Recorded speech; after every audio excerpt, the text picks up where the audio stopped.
Hello, good morning people. Ito, kaalis ko lang sa bahay. Papunta ko sa RSC ngayon. Kahit medyo umuulan, pero kailangan pumunta ako sa bahay ng sister ko dahil meron ako ibibigay sa kanyang regalo. Ngayon, on the way ako sa RSC, update ko kay mamaya.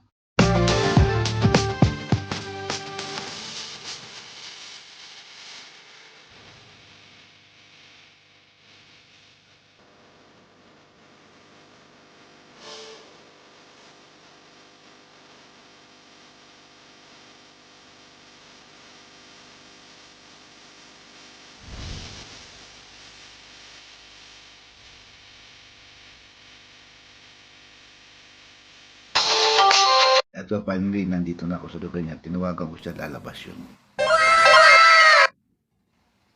Ayan, hintayin ko siya. Ayun, papunta na siya dito. Akala niya doon ako pumarada pero nakablock ako sa gate kaya kakausapin ko yan. Yun akala niya. Sabi ko sa kanya, nakablock ako doon, baka pwedeng kausapin niya yung kabila. Ayun, pumayag naman. Kaya ito, pababa na kami ngayon sa bahay niya. Medyo masikip yung bahay niya at medyo marumi kasi looban niya. So pupunta kami doon sa kanyang inupang bahay na pagkaganda-ganda. Ayan, ayan ang bahay niya. Yun, may security card pa siya dyan. Oh. Ayan yung bahay niya. Andito na kami sa bahay niya. Yan ang regalo ko sa kanya. Yung LED TV with the affordable box. Binili ko yan sa Walter Mart. Binibigyan ko siya ng instruction. Pero ini-install ko siya ngayon para ready to use na lang.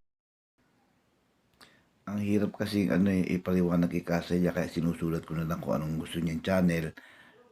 Pipindutin niya lang sa remote control para mas madali. Oh. Madali na yung papindutin na lang ng pindutin pag kanina. At ayun, channel 7 yata yung kanina no? Tagalog, may Tagalog. Ayan no, channel 2. Ay, channel Showtime.